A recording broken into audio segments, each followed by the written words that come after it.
Hello, everyone. Thank you for joining us at World of Pets podcast. We love having you here on a weekly basis.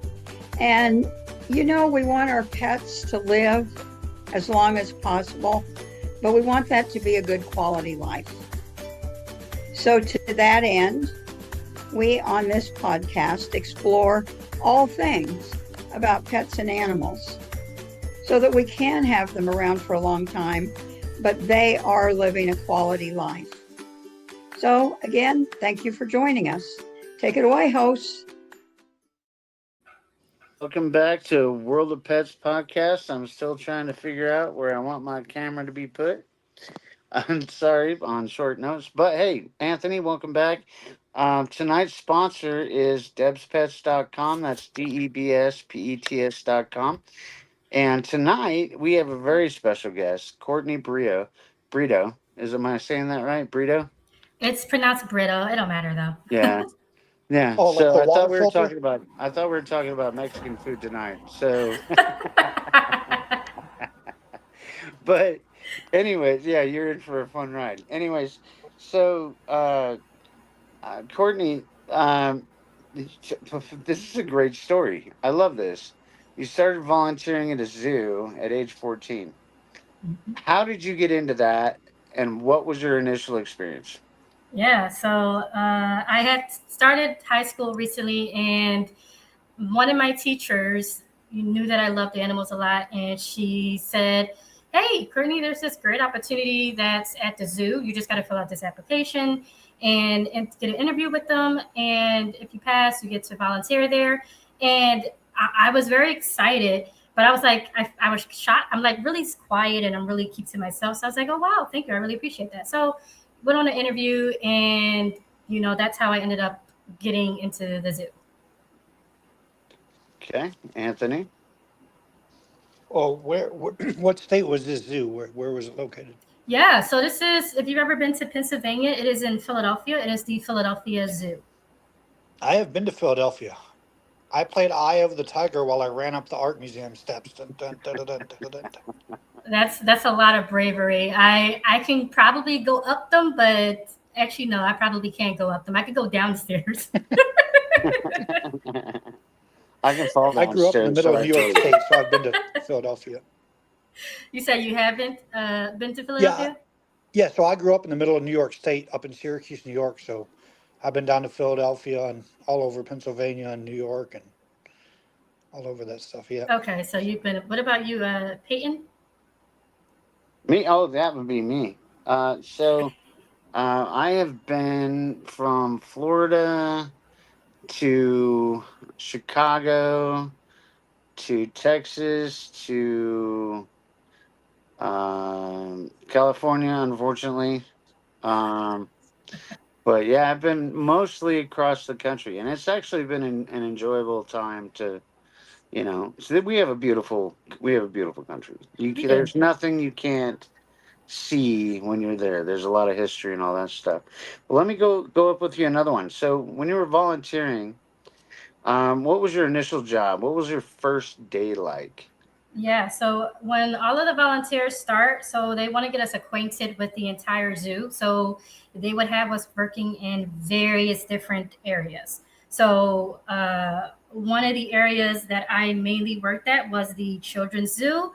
I also switched around to working in Birds of Australia, which was just helping with birds. And then there was also camps, which was dedicated to helping with children. There was also education, where if you've ever been to a zoo, you've seen someone sitting on a stand and they just educate you on something specific for an animal, maybe like a bone structure or something.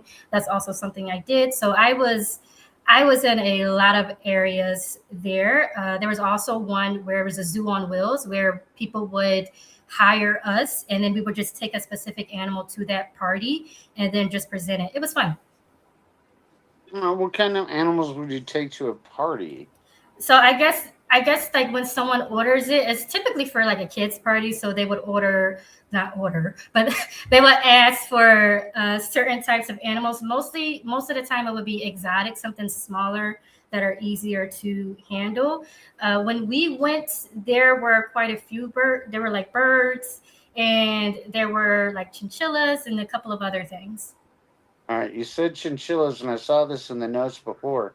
That's why I thought we were having a Mexican dinner tonight because it sounded like chimichangas, but chinchillas. Tell us about the chinchillas.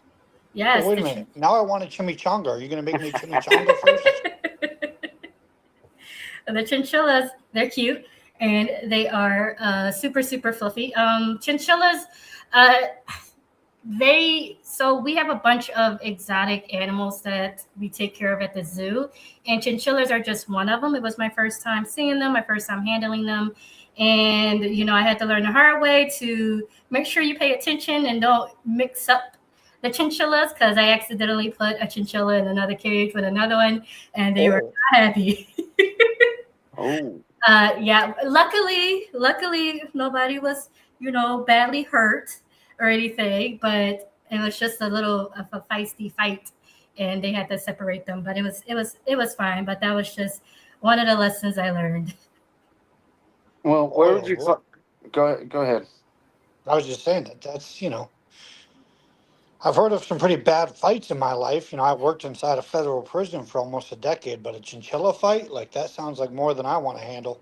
It was something, and the thing is, I didn't even know about it until later in the day when one of the workers was like, "Hey," and she's just trying to figure out how to break it to a 14-year, like, "Hey, so you're doing a great job. You're really awesome. One of the cages you cleaned out, you accidentally mixed up the chinchillas." I'm like, "Oh my gosh." She's like, "Yeah, nobody died, but." But just wanted to let you know, so next time you could separate the chinchillas. But yeah, it was something. Well, where would you find a chinchilla in the wild? That's what I want to know. um I'm not really sure where they found some of the chinchillas. I think a lot of the animals they got were ones that want to be able to survive in the wild, or they got injured too badly to the point where if they were to go outside, they may not survive for a long time. Maybe pet stores that they couldn't keep them because they were overcrowded. There are a couple of ways that they could have acquired them, but those are just some theories. Okay. Is there a particular region in the world that they come from? Chinchillas, I am not sure. I do know that chinchillas love to take dirt baths, so I'm pretty sure it's in an area with a lot of dirt. So maybe some deserty areas So do that my they come kids. My from. kids love to take dirt baths. It sounds like my backyard, but So I whatever. live in the Sonoran Desert out here in Arizona. We have more. We get 300 days of sunshine a year, and it's not as pleasant as it sounds. But anyway, um, we actually got monsoons. We're in the middle of monsoon season. It was raining on Friday night, and my son decided to take a dirt bath. It was his job to jump in the mud puddles and take a dirt bath, and so that was fun. Wow. So I should probably call my son Little Chinchilla. He's So gonna be so confused. what's the difference between what other animals did you get to work with? Did you get to work with any large animals? Yeah, so I've worked with a ton of animals. So we pretty much most animals were like okay for us to handle with. The only ones we weren't able to handle were obviously the ones, the lions, the tigers, bears, stuff Oh like Oh that my! where you need my. a special. We didn't we didn't deal with those, but yeah, I've done with like a lot of the large animals I dealt with were like the sheep, the goats, the Mhm. horses. I think there was a cow too as well. So mostly farm animals. Those were the biggest that we were able to handle. That's so crazy because you're listing off a number of animals that are probably not native to Colorado. And when I say that, we have the Cheyenne Mountain Zoo here, and we have giraffes and tigers and bears and all that stuff. Did they have a big animal display there at the zoo you were volunteering at? Yes, I think our zoo is one of the biggest zoos in the United States. So we have a ton, because I've gone to a couple of other zoos, and the Philadelphia Zoo that I was at, we had probably 5 times more than most of the zoos that I came across. Wow. It's a ton. If you most of the things you could think of, we more than likely had. Now, what's your favorite animal to work with there? And we won't tell the other animals what you said.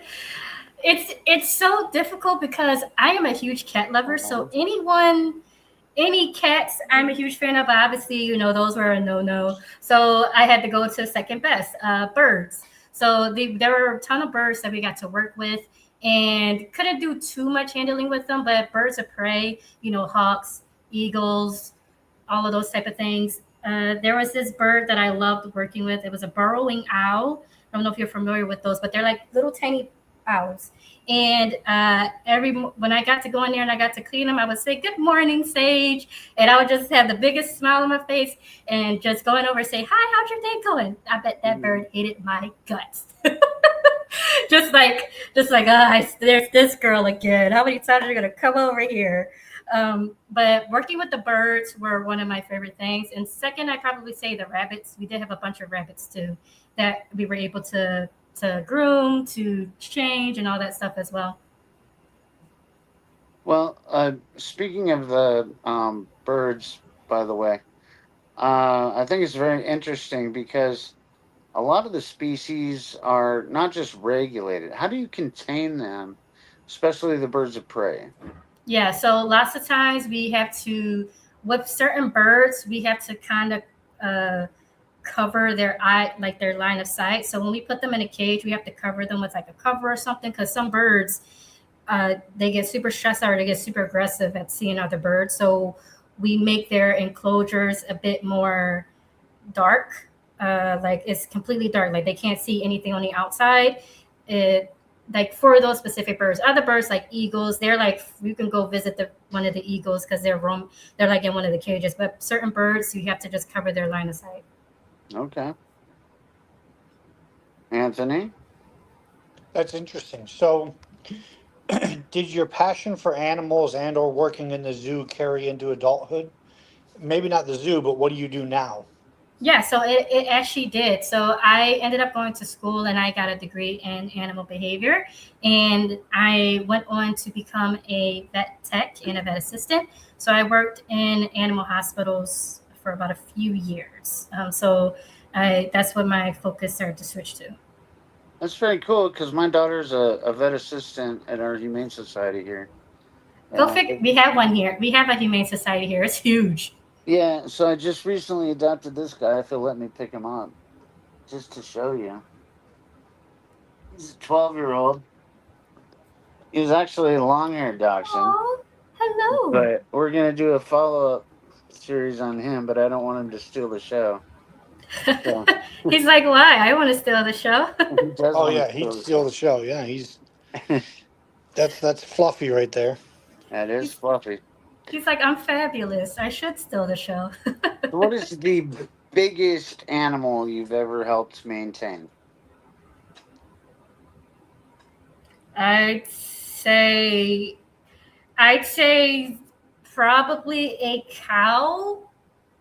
That's probably the biggest one, but those were mostly just us go in, clean their enclosures, feed them, and stuff like that. It wasn't anything too serious. Again, we were only 14-year-olds, so there were only so much that they allowed us to do. So anything that was a little too much, they would have us work with like an adult or someone of a higher status. So that's what they would do. But I'd say a cow, and second, I say horse. Horse, yeah. Mm-hmm. Yeah, that's crazy. I have a friend that actually raises Clydesdales. I'm trying to get her on here now too, but oh my dog, those are big freaking cows. Yeah, there's some longhorns right there. Yep. What? Where's the Cadillac? Right, exactly. So I think the only other thing that I had to question. Okay, so when you're taking care of cows, right? You're not a farmer. You're not using them for food. You're just trying to. What was the point of having the cow in the zoo? So our zoo had one of the areas I volunteered the most at was called the Children's Zoo.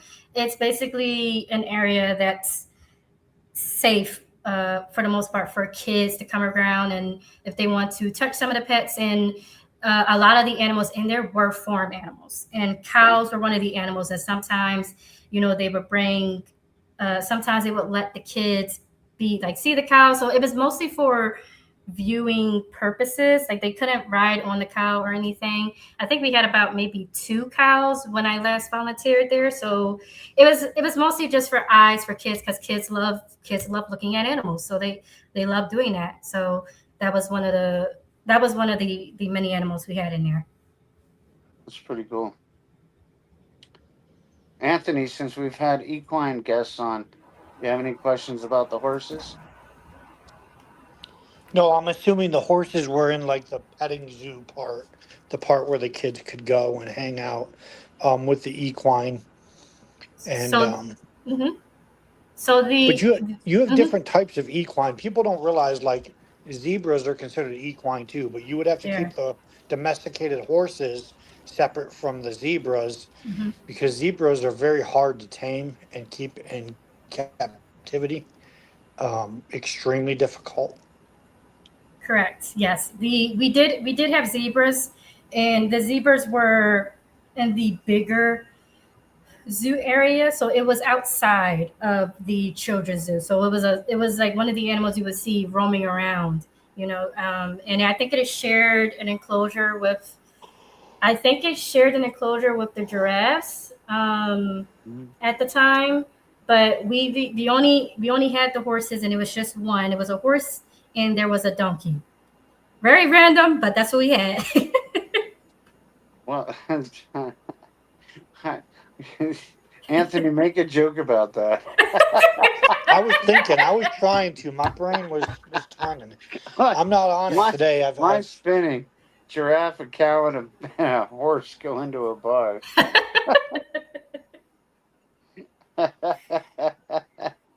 um, Man, that sounds like quite the adventure. So, where do you plan on going from here? So home. with Oh, oh, sorry, go again. Go ahead. he's asked where we plan on going from here. I said home. Oh. I actually, so where I went from there is I ended up uh, kind of re- not like retiring, but I kind of ended up expanding on what I do because I wanted something more. I wanted to grow and I wanted to do more. So that's when I ended up starting my business. And then my business, then it became my focus to help out veterinarians to help them, get more notice. So I still help out, but just in a different way. So, what is your business? What is it you do now? So I help veterinarians to get more pet owners to their business online. So I help them primarily with their websites and with their business Google business profiles is where I primarily help them with. Okay, that's fantastic because we need more young entrepreneurs, by the way, and especially ones interested in animals. For sure, the animal industry is slightly struggling, but not as much as other industries.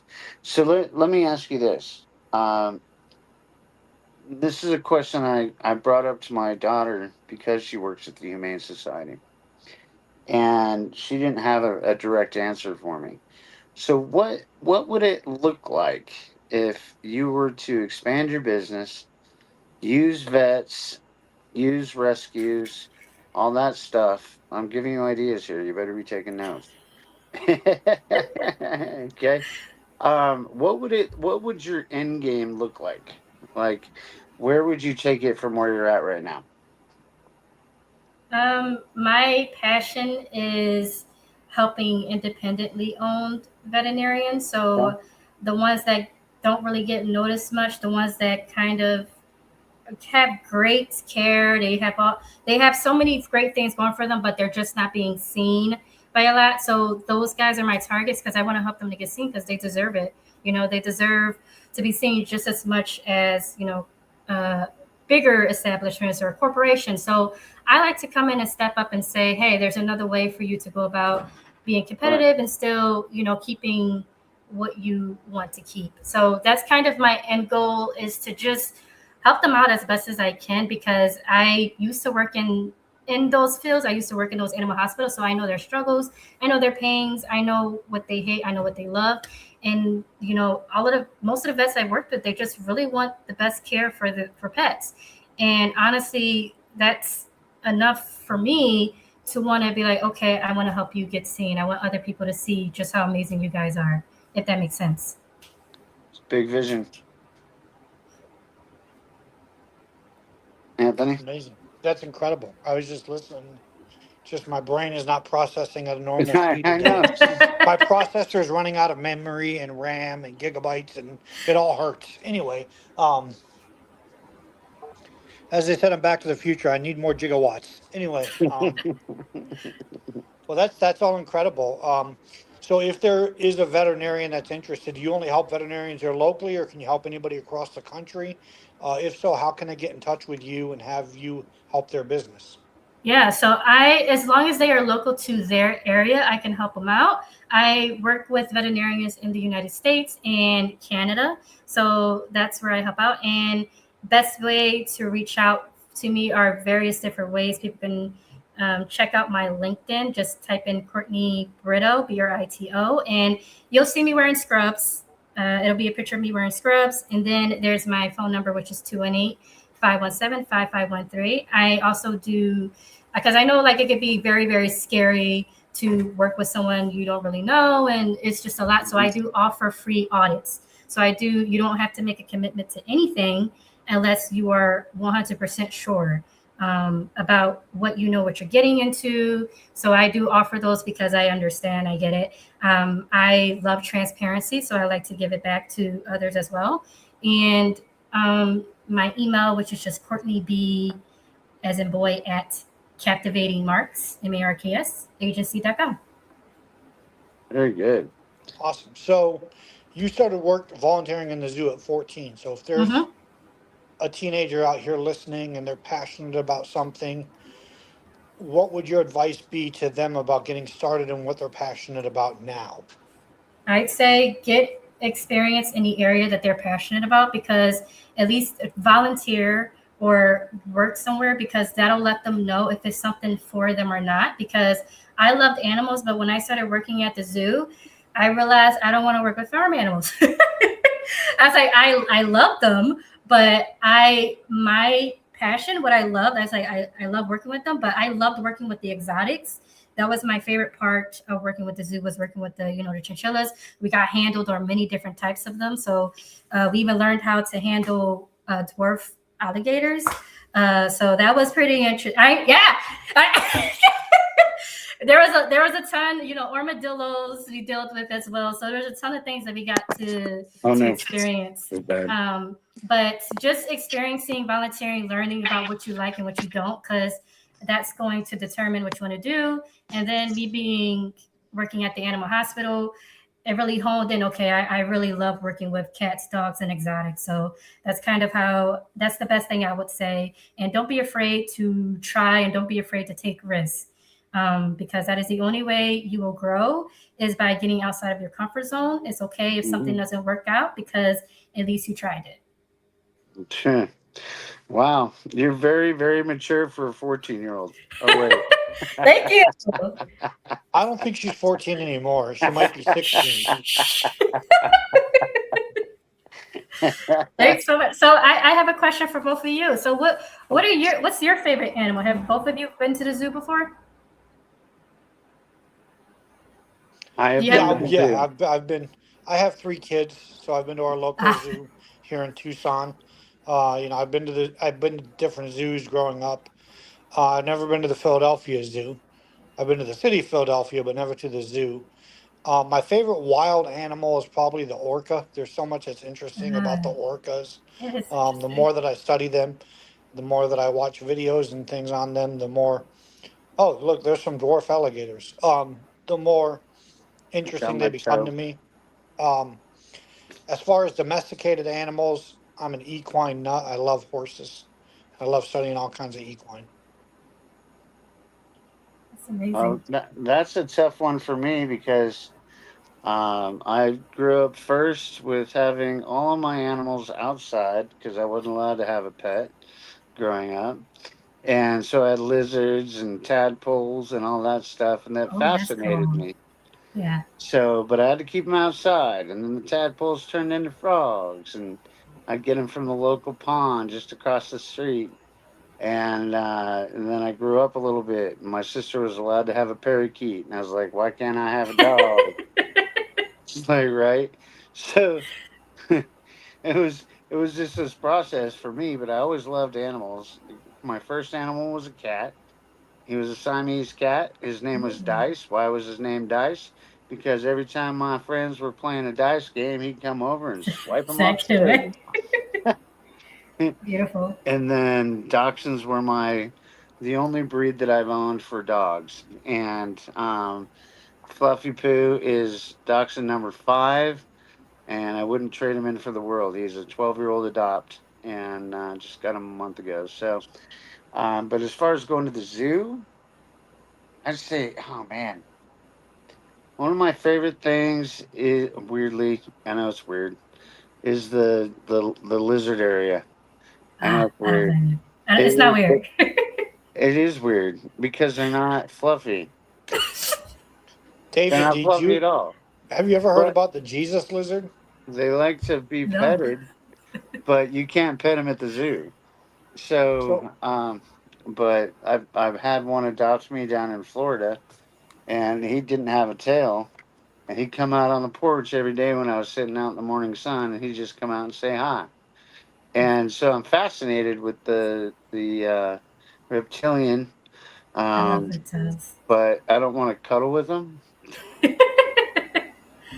What So leopard gecko? apparently in What South about? America, Uh my huh. daughter, my high schooler, came home a couple of weeks ago telling me about this lizard in South America that I guess it like skips or skims along the top of the water, and then it eats all the algae and the bugs and the stuff on the surface of the water. And so they call it the Jesus lizard because it literally looks like it's walking on top. Like that's the name of it. That is Like it's hilarious. walking on top of the water. Yep, I've seen that. I've seen that, dude. It's crazy. So, well, thank you so much, Courtney, for joining us today. What is the name of your business that you currently have? Yes, the name of my business is called Captivating Marks Agency. Okay. Perfect. We should put that in the description below. And with that, we will revisit our sponsor, debspets.com. That's DEBSPETS.com. And with that, also, we love you all and God bless, but Anthony's going to carry us out with a very special message.